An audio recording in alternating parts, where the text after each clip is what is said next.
É um dia normal quando Lee vai ao supermercado comprar alguns suprimentos. Tudo está como de costume até que, de repente, do nada, portais aparecem e monstros começam a sair deles. Os goblins imediatamente começam a matar os clientes do supermercado, sem poupar ninguém. Felizmente, Lee encontra um facão e se defende. Graças à sua experiência como mercenário, ele facilmente derruba alguns goblins. Ele reúne os sobreviventes assustados, arma cada um com o que consegue encontrar e os lidera para enfrentar os goblins que continuam chegando. No começo tudo vai bem, mas depois as pessoas começam a se cansar e o fluxo de goblins não para. Logo, os militares chegam e, com suas armas de fogo, Lee ajuda a acabar com os monstros restantes. Nesse momento, uma janela do sistema aparece na frente dele com uma notificação de que o jogo está reiniciando. Enquanto Lee tenta entender o que isso significa, o portal volta a brilhar e um enorme orc sai de dentro dele. Lee e os soldados abrem fogo, mas as balas são inúteis. O orc é imune a armas de fogo. Então, um dos sobreviventes, que até momentos atrás estava encolhido de medo,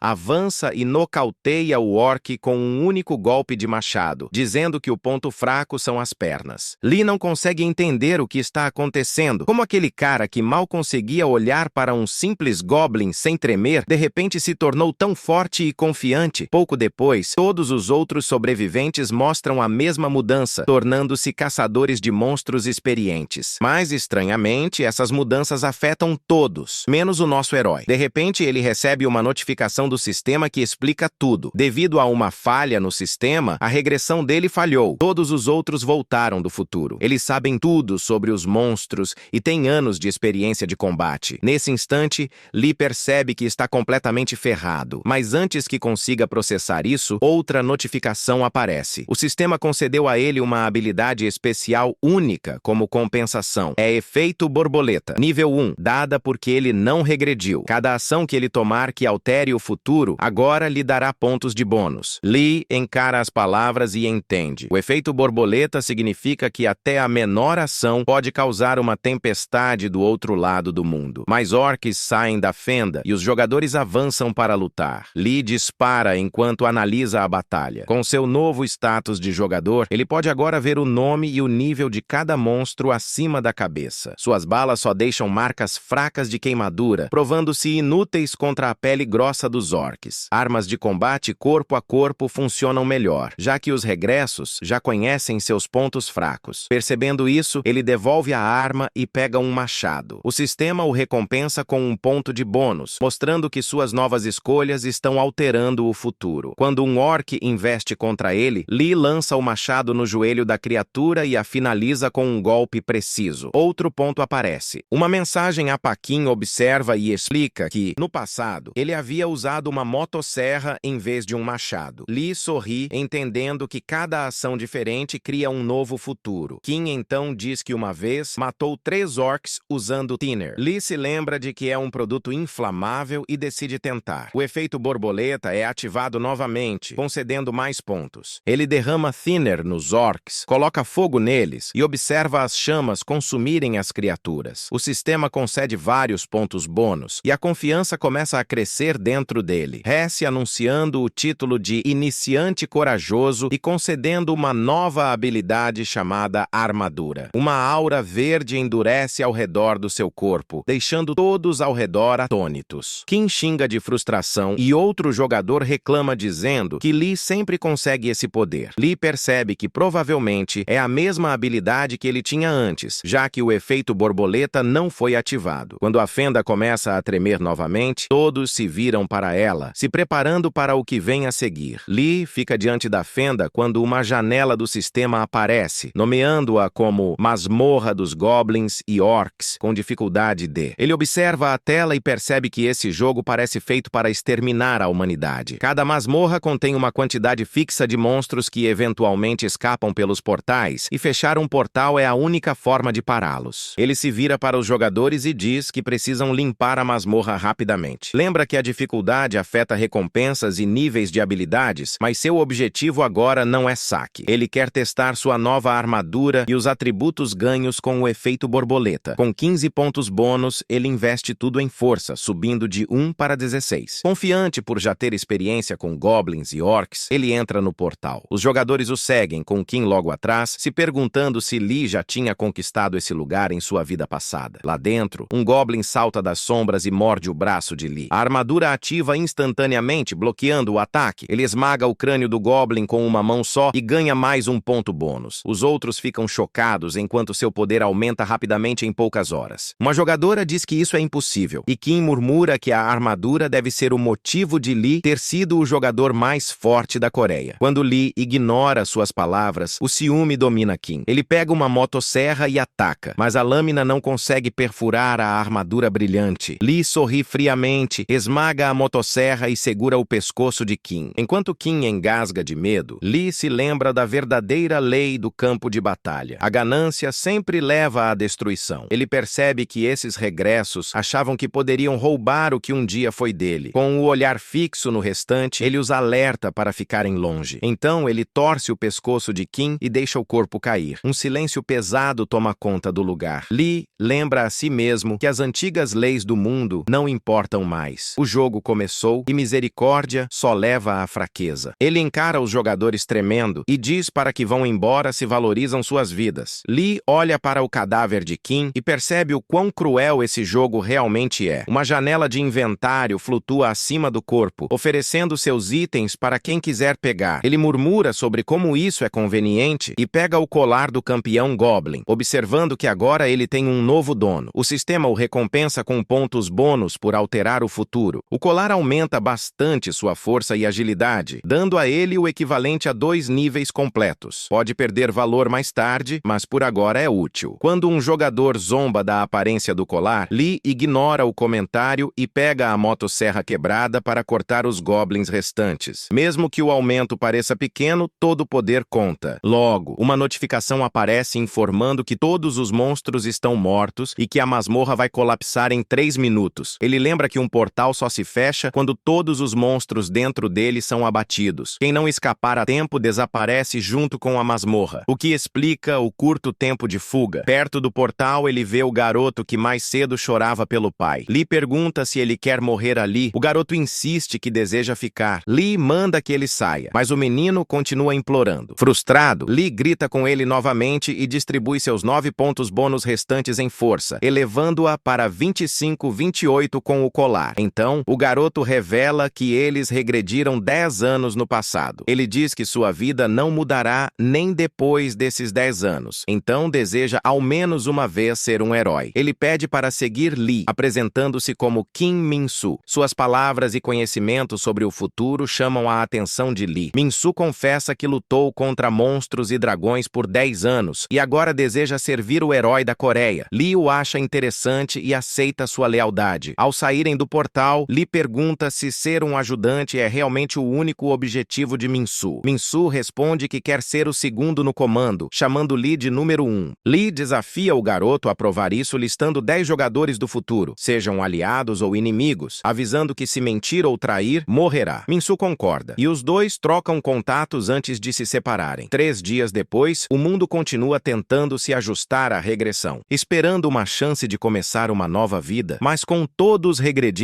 muitos jogadores permanecem em silêncio, com medo de serem chamados de loucos ou ninguém consegue se destacar como o único protagonista. Mídias e plataformas online ficam lotadas de histórias sobre o novo mundo. Lee assiste ao noticiário em seu apartamento. A âncora, Jung Moo-nong, relata que o mundo virou um jogo e apresenta Lee Dong-guk, diretor da filial Ásia-Pacífico da Associação Mundial de Jogadores. Jung pergunta sobre o caos causado pela regressão. Dong-guk explica que isso beneficia a humanidade, já que jogadores mais fortes podem proteger outros e restaurar a ordem mais rápido. Somente aqueles que vendem conhecimento do futuro representam um problema. Jung, então, questiona se a regressão está ligada à masmorra final, já que os jogadores regrediram 3 horas depois que 21 pessoas entraram nela. Lee ouve e se lembra de que a masmorra final apareceu 10 anos depois. 3 horas após sua entrada, todo mundo regrediu. Jung especula que essa pode ser a verdadeira conclusão do jogo. Quando o noticiário termina, Lee resmunga sobre bastardos imundos e se lembra de que ele foi um dia o jogador mais forte. Lee ouve as notícias e finalmente entende por que os jogadores na loja de ferramentas o chamaram de herói. Um ponto bônus aparece desaparece e ele deduz que é por causa do plástico bolha na janela. Em sua vida passada, ele nunca se importou com essas coisas. Agora, até pequenas ações parecem recompensá-lo. Ele ganha pontos por beber água e por sentar no sofá. Seu total chega a 37, e esse crescimento constante melhora seu humor. Enquanto observa os números, a ambição desperta dentro dele. Ele se pergunta como conseguiu se tornar o jogador mais forte da Coreia antes,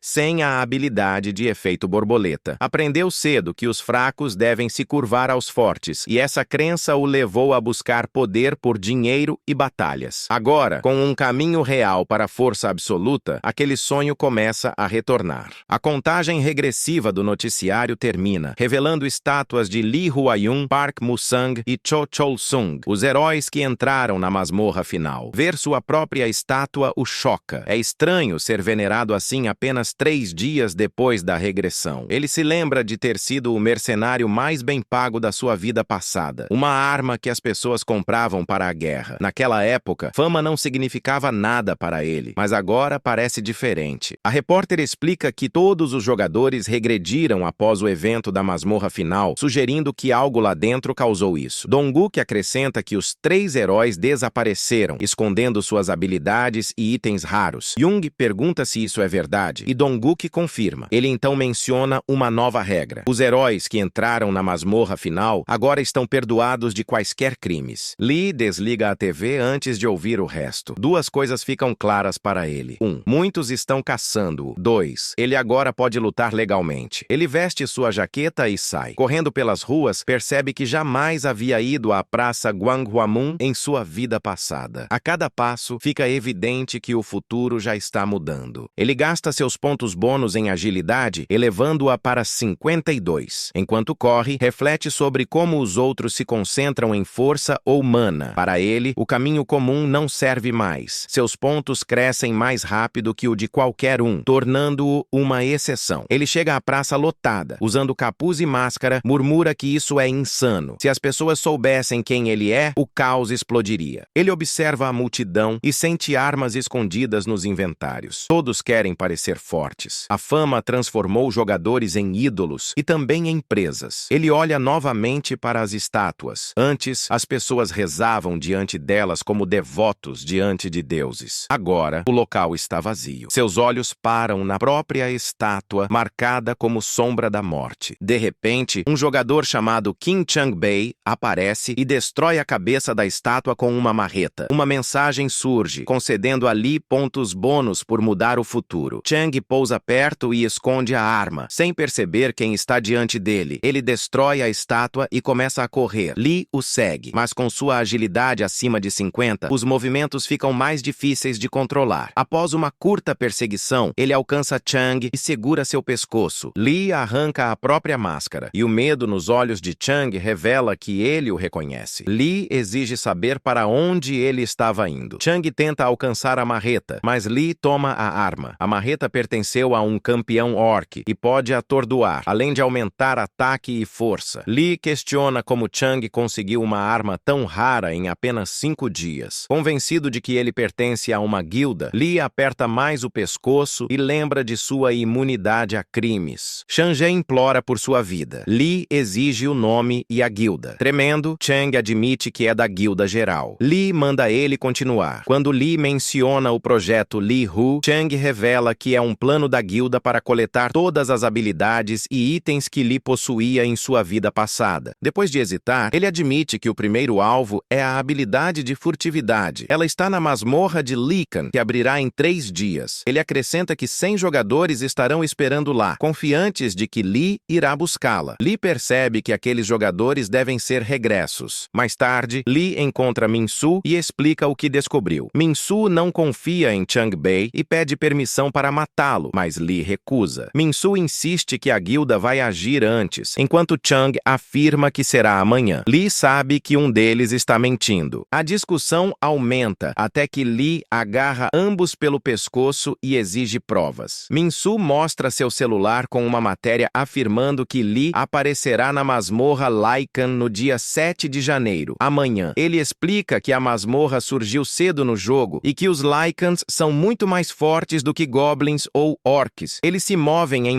matilhas e ninguém jamais limpou a masmorra. Quando escaparam, destruíram cidades e mataram milhares. Lee agora entende por que essa masmorra se tornou tão temida. Ela causou devastação massiva e ninguém a esqueceu. Min-Su lembra que Lee foi quem a destruiu em sua vida passada. Lee então se vira para Chang-Bei, exigindo saber quem o mandou destruir a estátua. Chang surta e alcança o inventário. Lee reage primeiro e quebra seu pescoço. Ele se vira para Mi-Su e menciona encontrar uma forma de matar líquens, talvez usando veneno. Mi-Su pergunta por que ele está perguntando sobre coisas que deveria saber. Lee o interrompe e admite que nunca regrediu, avisando para manter isso em segredo. MSU fica atordoado e explica que tal conhecimento não significa nada sem poder. Lichens são monstros de nível 5 e jogadores de nível mais baixo não podem entrar. Lee concorda, percebendo que precisa chegar ao nível 5 logo. Lee está apenas no nível 2, mas sabe que nível significa pouco. Pela sua estimativa, ele se iguala a um jogador de nível 80. Ainda assim, MSU o lembra que, mesmo com tanto poder, ele não pode enfrentar os Lycans ainda e seu nível baixo impede a entrada na masmorra. Lee pede a Min-Su para levá-lo a algum lugar para upar. Mi-Su explica que apenas masmorras de goblins e orcs existem por enquanto, já que novos portais abrem lentamente e o portal Lycan aparece amanhã. A maioria dos jogadores ignora essas masmorras mais fracas, chamando-as de perda de tempo. Lee chama esses monstros de fofinhos e usa seus pontos bônus para aumentar sua força para 187, fortalecendo com isso sua habilidade de armadura. Eles chegam a uma masmorra de goblins e orcs. Um goblin joga pedras, mas Lee se move rapidamente e mata 2 com facilidade. Sua velocidade e força não deixam espaço para resistência. Enquanto luta, ele pergunta a Mu sobre pedras de habilidade. MCU explica que elas ficam perto do coração do monstro e sua cor indica a classe: branca para comum, roxa para rara, amarela para única e vermelha para lendária. A habilidade de furtividade da masmorra Lycan pertence à classe rara, então sua pedra brilha em roxo. Lee pergunta sobre o significado dessas classes. MSU diz que habilidades raras e inferiores podem aparecer várias vezes, mas únicas e lendárias existem apenas uma vez. As habilidades também podem subir de nível, aumentando seu efeito. Quando Lee pergunta sobre habilidades especiais, Min-Su admite que nunca ouviu falar delas, e Lee deixa o assunto de lado. No dia seguinte, Lee alcança o nível 5. Ele e Min-Su estão no local onde o portal Lycan logo aparecerá. Uma multidão já se reúne. Lee instrui Min-Su a apenas observar, enquanto ele cuida do resto sozinho. À frente, cerca de 100 jogadores da Guilda Geral esperam. Um homem dá um passo à frente e anuncia que foi ali que Lee Huayun conseguiu a habilidade de furtividade no passado. Ele declara que a Guilda Geral tomará essa habilidade desta vez. A multidão vibra, confiante na vitória. 5 minutos depois, a contagem regressiva começa. Quando termina, o portal se abre. Lee dispara para frente antes que qualquer um possa reagir. Os jogadores gritam e tentam bloqueá-lo, mas nenhum consegue igualar sua velocidade. Ele chega ao portal primeiro e entra, seguido por outros 4. O sistema anuncia que a masmorra está cheia. Do lado de fora, Min-Su observa impressionado, percebendo que Lee já superou o que qualquer regressor conseguiu em apenas 5 dias. Assim que vem Lee, um dos jogadores grita para se prepararem. 3 puxam chicotes de chefe Goblin para prender suas mãos e pescoço, enquanto o quarto joga uma rede sobre ele. O plano deles era claro. Eles sabiam que não poderiam derrotá-lo e tentaram prendê-lo em vez disso. Lee ativou sua habilidade de armadura e facilmente virou a situação, prendendo eles no lugar. Enquanto se debatiam sob a rede, Lycans avançaram soltando rosnados furiosos. Lee se perguntou se a raiva fazia parte da natureza deles. Os jogadores presos imploraram por misericórdia, admitindo que estavam apenas seguindo ordens. Antes que pudessem explicar mais, os Lycans atacaram. Os jogadores acharam que todos morreriam, mas Lee esmagou as feras sem esforço. Ele se lembrou de que lobos e cães compartilham o mesmo ponto fraco, o focinho. Anos atrás, um cão farejador o havia mordido durante uma missão, e ele o dominou segurando seu focinho. Recordando isso, ele agarrou os Lycans pelos focinhos e os esmagou. Os monstros caíram, incapazes de se mover. Quando os jogadores perguntaram por que ele não os finalizou, Lee explicou que matar todos os monstros faria a masmorra colapsar e fechar o portal. Quando os Lycans se levantaram novamente, Lee murmurou que aquilo não era suficiente e esmagou completamente seus ossos. Então Então ele voltou-se para os jogadores presos e exigiu o nome do líder deles. Tremendo, eles revelaram que era Cho-Chol-Sung. Lee se lembra do nome esculpido ao lado da sua própria estátua e pergunta se Choi ordenou que viessem atrás da habilidade de furtividade. Eles admitem, explicando que apenas seguiram ordens, mas um acusa o outro de traição. Lee agarra o que gritou e quebra seu ombro, lembrando-os de que não está ali para brincadeiras. Ele reconhece Cho-Chol-Sung, o líder da guilda geral que uma vez lutou ao seu lado na masmorra final. Embora nunca tenha sido um verdadeiro camarada, Choi ainda fazia parte de sua equipe. Agora, esse mesmo homem se voltou contra ele, mas Lee não sente traição. Com mais Lycans surgindo, Lee percebe que quando alguns morrem, novos aparecem para manter o número fixo. Essa masmorra permite 25 ao mesmo tempo, o que o beneficia. Ele remove a rede dos jogadores amarrados e murmura que Cho-Sung deve entender por que seus homens precisam morrer. Então os arremessa em direção aos Lycans em carga. A masmorra permite apenas 5 jogadores por vez. Então, quando um grupo morre, outros podem entrar. Logo, novos jogadores entram e encontram as cabeças decepadas de seus companheiros. A raiva os impulsiona, mas Lee os derrota com facilidade e os prende também. Quando ele exige saber qual Lycan carrega a pedra de habilidade, um revela que é o de sobrancelhas brancas. A cooperação rápida deles mostra como o medo os quebrou. Lee procura e encontra o Lycan com as próprias mãos, sangue e carne voando ao redor. Enojado, pensa que Min-Soo deveria cuidar desse tipo de trabalho no futuro. Dentro, encontra a pedra contendo a habilidade de furtividade. Os prisioneiros sussurram que é a mesma habilidade usada por um herói na masmorra final e lamentam perder a chance de obtê-la. Lee considera vender a pedra por riqueza, mas desiste. Desde que o jogo começou, o poder está acima de tudo. Ele se lembra de sua infância órfã e das guerras que sobreviveu. O verdadeiro poder agora está ao seu alcance e ele vai tomá-lo para criar uma nova história. Ele engole a pedra, mas uma mensagem diz que a habilidade está bloqueada até o nível 10. A frustração cresce, pois ele está apenas no nível 6. Determinado, decide ficar mais forte. Ele usa seus 102 pontos bônus para aumentar a força, elevando-a para 289. Sabendo que os homens da guilda o aguardam lá fora, percebe que uma luta direta seria perigosa. Para permanecer seguro, ele poupa um Lycan, mantendo a masmorra aberta. Novos monstros surgem, permitindo que ele treine mais. Com sua força imensa, até um nível 5 não representa desafio. Ele foca em controlar sua força para não matá-los rápido demais. Após combates constantes, ele alcança o nível 10. A habilidade de furtividade desbloqueia e ele a ativa, tornando sua mão transparente enquanto suas roupas permanecem visíveis. Os jogadores explicam que em níveis mais altos, até as roupas desaparecem. Lee verifica suas habilidades e vê os níveis de progresso. Quando confirmam que a invisibilidade total começa no nível 2, ele tira as roupas e ativa a habilidade novamente, desaparecendo por completo. Quando se prepara para sair, os Lycans cercam os jogadores presos e imploram por misericórdia. Lee ordena que se calem e vai embora sem olhar para trás. Do lado de fora, a multidão percebe que o portal abriu novamente. Eles sussurram, se perguntando quem morreu e quem entrará em seguida. Ao mesmo tempo, Lee sai invisível usando furtividade. Observando as pessoas inquietas, ele murmura que a vista valia a pena ver. Então ele avista Min-Soo, toca em seu ombro e manda ele ficar calado antes de apontar para um táxi para eles pegarem. Mais tarde, enquanto rola as notícias no celular, Lee lê reportagens sobre seu retorno e o incidente na masmorra dos Lycans. As manchetes chamam seu método de caça de chocante e mostram os corpos dos 8 membros da guilda geral mortos pelos Lycans. Min-Soo mostra a ele uma transmissão ao vivo onde âncoras discutem a aparição de Lee. Uma menciona sua calma e confiança antes da masmorra final na vida anterior, quando ele mostrou o dedo do meio para os repórteres e virou um símbolo de desafio. Agora debatem se sua fama vem apenas daquela atitude ou de algo mais. A discussão muda quando Park Jang-sik, presidente da Associação de Habilidades e Tecnologia dos Jogadores, entra na transmissão. Ele afirma que, no momento em que Lee apareceu na masmorra dos Lycans, o jogo basicamente acabou. Sua declaração causa indignação e até Lee fica surpreso. Os âncoras acusam Jang-sik de espalhar confusão, mas ele se mantém firme. Explica que sua equipe estudou os cadáveres dos Lycans e descobriu que cada crânio foi esmagado com um único golpe. Dada a dureza dos ossos dos Lycans, tal força só poderia vir de um jogador nível 40 com todos os pontos investidos em força. Quando perguntam se equipamentos especiais poderiam explicar aquilo, Jang-sik nega, dizendo que nenhum item conhecido causaria tamanho dano. Segurando a cabeça de um Lycan, ele aponta para o ferimento e afirma que Lee Hua-yun esmagou seus crânios com um simples estalar de dedos. Alguns âncoras riem, outros pedem sua demissão. Lee reflete que aqueles que negam Jang-sik são pessoas com riqueza e influência. Jang-sik termina dizendo que, se o jogo chegar novamente ao estágio final, Lee certamente estará entre aqueles que o concluirão. Os âncoras descartam sua afirmação, embora um deles brinque conectando o gesto do dedo do meio ao poder atual de Lee. Lee resmunga em descrença e questiona como ela virou âncora. Ele reflete que seu caminho agora é diferente de sua vida anterior. Apenas sua força permanece a mesma. Ele percebe que sem níveis mais altos, estatísticas por si só não servem para nada. Não pôde entrar na masmorra dos Lycans, nem usar furtividade direito por causa das limitações de nível. Determinado, Lee começa a caçar Lycans em outra masmorra. O que antes parecia satisfatório, agora parece entediante. Ele murmura que está cansado deles e quer algo novo. MCU avisa que ainda é o melhor campo de caça, mas Lee pergunta sobre a próxima masmorra. Misu menciona a masmorra dos macacos azuis de nível 14, embora nenhum jogador possa entrar ainda, já que só se passaram 5 dias. Lee vê uma oportunidade. Se ninguém pode entrar, então os macacos azuis sairão por conta própria. MSU se lembra de como eles eram perigosos em suas vidas passadas. Lee admite que pode ser arriscado, mas permanece confiante. Com pontos bônus equivalentes ao que outros levariam mais de 100 níveis para conseguir, ele acredita que, diante da verdadeira força, nenhum monstro importa. Lee e Minsu entram em um estacionamento subterrâneo. MSU admite que só viu macacos azuis nas notícias, mas sabe o quão aterrorizantes são. Eles estão acima do nível 10, podem atacar à distância e até imitar humanos. Uma buzina de carro ecoa ao fundo, e Minsu supõe que os monstros estão brincando com ela. Lee nota que eles já escaparam do portal. Ele abre sua janela de status e coloca todos os 251 pontos bônus em agilidade, elevando-a para 578. Minsu observa em choque. Num piscar de olhos, ele desaparece em direção aos monstros, sabendo que até um único golpe de um macaco azul poderia matá-lo. Lee atravessa os monstros com facilidade. A tentativa deles de recuar falha, pois as regras impedem que voltem para a masmorra. Ele vê o medo em seus olhos, o mesmo tipo de medo que humanos mostram quando a morte está perto. MCU acha estranho que criaturas que antes eram temidas pela humanidade agora estejam fugindo aterrorizadas. Sorrindo, Lee corre atrás delas, sabendo que subir de nível constantemente é a única maneira de continuar no jogo. Sem isso, ele perderá acesso a masmorras e habilidades. Ao verificar novamente, ele vê que alcançou o nível 17, com 202 pontos bônus. MSU fica chocado por ele ter ganho tanto em apenas 6 dias, mas Lee sente o cansaço começando a pesar. Sua baixa estamina não consegue mais equilibrar sua velocidade e força. Ele coloca todos os pontos em estamina, levando-a para 213, e volta à luta. Os macacos azuis lançam destroços contra ele, mas nada o desacelera. Quando o último cai, Misu observa incrédulo, percebendo que se as pessoas vissem isso, enlouqueceriam. Lee então se lembra das câmeras de segurança gravando tudo. Perto do portal, Minsu sugere destruí-lo. Ele explica que, se o portal permanecer aberto, mais monstros surgirão, transformando o local em um campo de farm que impede monstros mais fortes de aparecerem. Lee concorda que os macacos azuis ficaram fracos demais para lhe dar crescimento real. Ele só veio porque nenhuma masmorra mais forte existe ainda. Misu acrescenta que limpar masmorras desbloqueia outras mais difíceis e que a humanidade nunca permite que portais fracos permaneçam abertos. Lee pergunta se isso significa que derrotar mais masmorras só tornará a vida mais difícil para os outros. Misu confirma, apontando que Lee limpou um portal nível 14 em apenas 6 dias, algo que antes levou quase um mês. Quando Lee pergunta como ele sabe disso, Misu mostra um aplicativo onde jogadores postam recordes e estratégias de masmorras. O tempo do primeiro clear vira oficial e os melhores jogadores ganham reconhecimento nacional. Ouvindo isso, Lee decide postar o recorde deles sob o nome Fearless, sem medo. Misu concorda e envia o registro. Logo, os fóruns explodem com excitação e pânico devido ao surgimento de masmorras nível 15. Enquanto isso, em um abrigo próximo, próximo, civis assistem à transmissão. Uma garotinha pergunta à mãe quando poderão voltar para casa. A mulher responde que levará 29 dias. Então, um homem grita que a masmorra foi limpa. Todos o chamam de mentiroso até que as telas exibem Lee matando os macacos azuis. O abrigo inteiro vibra em comemoração. No site dos jogadores, todos notam o novo nome Fearless. Ninguém sabe quem ele é, mas isso não importa. Para o povo, um novo herói surgiu. Lee e seu amigo caminham pela estrada discutindo os eventos de suas vidas passadas. Seu amigo lembra que a masmorra nível 15 foi limpa 41 dias após o começo do jogo, mas foi no Japão, onde apareceu o cavalo de olhos carmesins. A Coreia também tinha um portal nível 15, mas ninguém era forte o bastante para limpá-lo. Quando Lee pergunta sobre o próximo monstro, seu amigo explica que será um urso gigante nível 15. Ele acrescenta que monstros abaixo do nível 20 não são tão perigosos porque não têm habilidades, embora níveis mais altos demorem mais para derrotar. Ele lembra que uma vez 71 dias se passaram entre limpar as masmorras nível 19 e 20. Eles continuam andando e seu amigo comenta que 300 km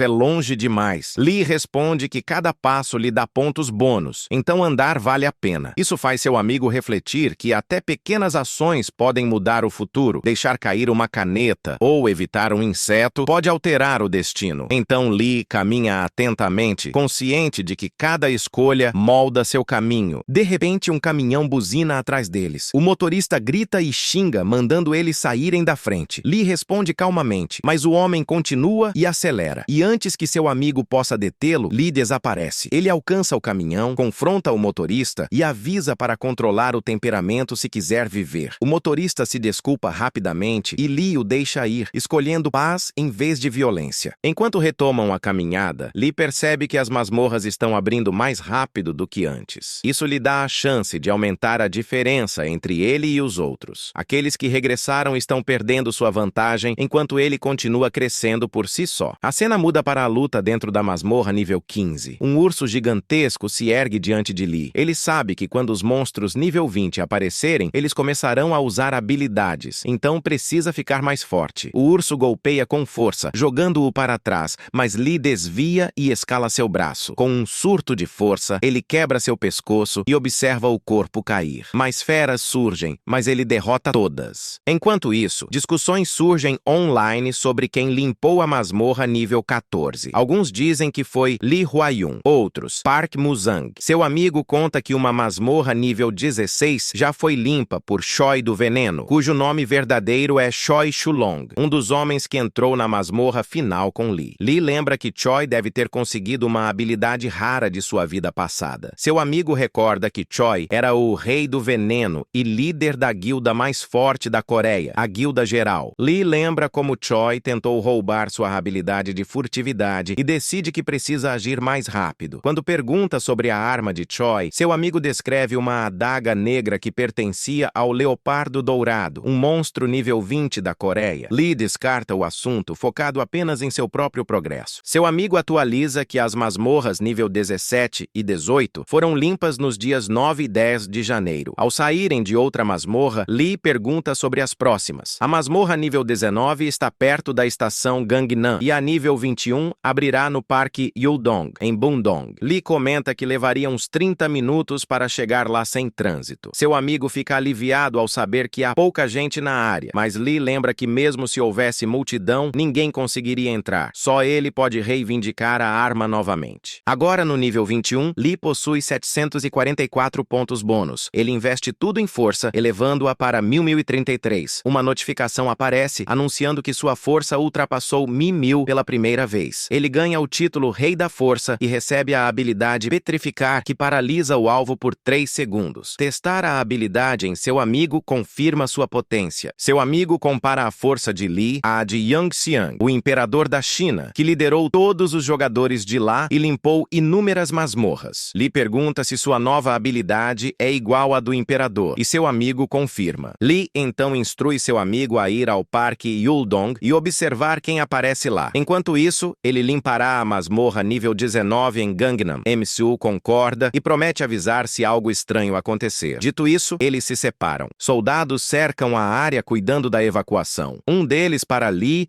e pede identificação. Lee admite que que não tem. Uma toupeira explode do solo e os soldados atiram, mas as balas não fazem nada. O soldado manda Lee ir embora, mas ele explica calmamente que armas de fogo não funcionam contra tais monstros. Quando perguntam se ele é jogador, ele confirma. Outra toupeira salta atrás deles. Lee usa petrificar, paralisando-a no ar e depois quebra seu pescoço. Vendo isso, o soldado permite sua passagem. Dentro da masmorra, Lee analisa o ambiente. As toupeiras não são apenas fortes, mas astutas, escondendo-se no fundo da terra. Como não pode cavar atrás delas, ele pega o pelo dos macacos azuis de seu inventário. Ao queimá-lo, fumaça tóxica se espalha, atraindo os monstros. O gás penetra nos túneis, obrigando as toupeiras a subir à superfície. Lee captura cada uma e as mata facilmente. Logo, todas as 15 estão mortas. Uma mensagem aparece anunciando que a masmorra foi limpa e os portais colapsarão em 3 minutos. Seu telefone toca. MCU avisa que repórteres cercaram a masmorra do Leopardo Dourado. Lee diz para afastá-los e que chegará em breve. MCU acha estranho que a Guilda Geral não tenha aparecido, já que sabem sobre a furtividade de Lee. Lee conclui que eles estão evitando-o porque sabem que cruzar seu caminho significa morte. Lee deixa os soldados para trás e dirige até o Parque Yuldong. Quando chega, o local está lotado. Irritado, ele liga para Min-Su, lembrando que ele deveria ter limpado a área. M-Su diz que tentou, mas ninguém ouviu. Lee então sai do carro, decidido a resolver pessoalmente. Assim que os repórteres o veem, correm para ele gritando seu nome. Perguntas vêm de todos os lados. Alguns o culpam por desmotivar jogadores. Outros o acusam de causar caos por limpar masmorras rápido demais. O barulho o incomoda. Após anos de guerra, ele aprendeu a valorizar o silêncio. Ele encara a multidão e declara que fraqueza não é pecado, mas culpar os outros por ela é, e quem faz isso deveria apodrecer no inferno. As palavras afiadas silenciam todos por alguns segundos. Então, um repórter menciona Boward, um jogador canadense que entrou na masmorra final. Boward alegou que Lee é forte agora, mas será o mais fraco entre os jogadores de alto nível no futuro. Lee pergunta qual emissora tem mais audiência. Quando apontam para um repórter, ele olha para a câmera, levanta o dedo do meio e dá sua resposta para Boward. Lee entra na masmorra do Leopardo Dourado, onde 7 leopardos dourados rondam. A masmorra permite apenas 2 jogadores e possui dificuldade B+,